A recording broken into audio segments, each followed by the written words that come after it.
शीतला अष्टमी का व्रत फाल्गुन मास के अष्टमी तिथि को किया जाता है।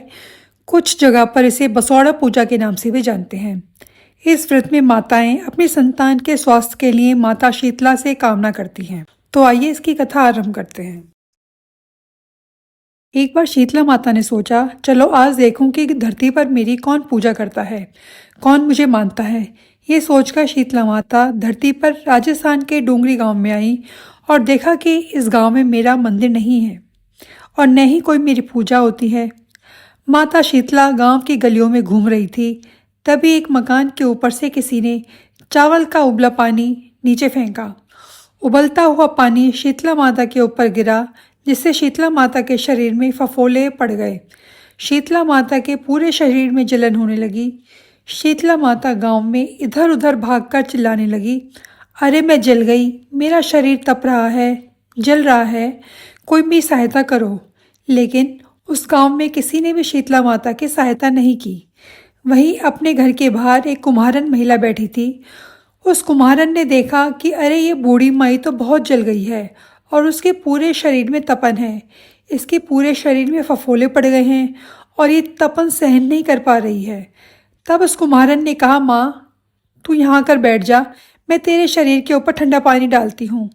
कुम्हारन ने उस बूढ़ी माई पर खूब ठंडा पानी डाला और बोली, मेरे घर में रात की बनी हुई राबड़ी रखी है और थोड़ी दही भी है, तू दही और राबड़ी खा ले।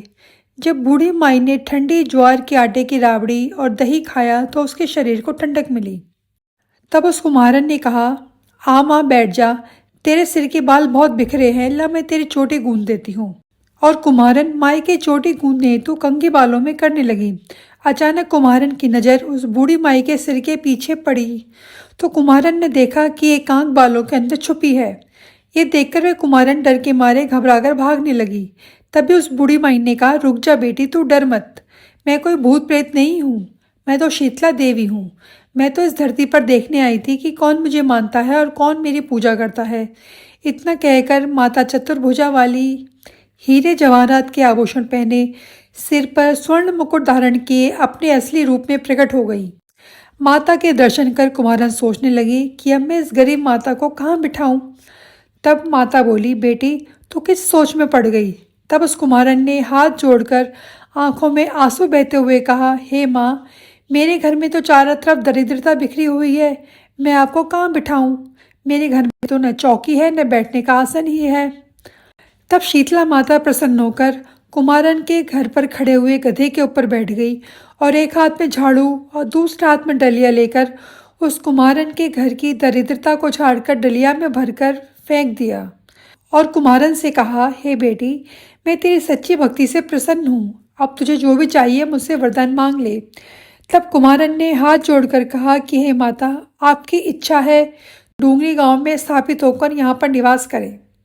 जिस प्रकार आपने मेरे घर की दरिद्रता को अपने झाड़ू से साफ किया, ऐसे ही जो भक्त होली के बाद की सप्तमी को भक्ति भाव से पूजा कर अष्टमी के दिन आपको ठंडा जल, दही व बासी ठंडा भोजन चढ़ाए, उसके घर की दरिद्रता को दूर करना और आपकी पूजा करने वाली महिला का अखंड सुहाग रखना, उसकी गोद हमेशा भरी रखना। साथ ही जो पुरुष शीतला अष्टमी को नाई के यहाँ बाल न कटवाए, धोबी को कपड़े न धुलने दे, पुरुष भी आप पर ठंडा जल चढ़ाएं, नारियल फूल चढ़ाकर परिवार सहित बासी भोजन करे, उसके काम धंधे व्यापार में कभी दरिद्रता न आए। तब माता बोली, हे बेटी, जो तूने वरदान मांगे हैं वह मैं सब तुझे देती हूँ। हे बेटी, तुझे आशीर्वाद देती हूँ कि मेरी पूजा का मुख्य अधिकार इस धरती पर सिर्फ कुम्हार जाति को ही होगा। उस गांव में शीतला माता की स्थापना हो गई और उस गांव का नाम हो गया शील की डूंगरी। तो जय हो शीतला माता, आप सबके घर की दरिद्रता दूर करना और सबके बच्चों को स्वस्थ रखना। जय शीतला माता।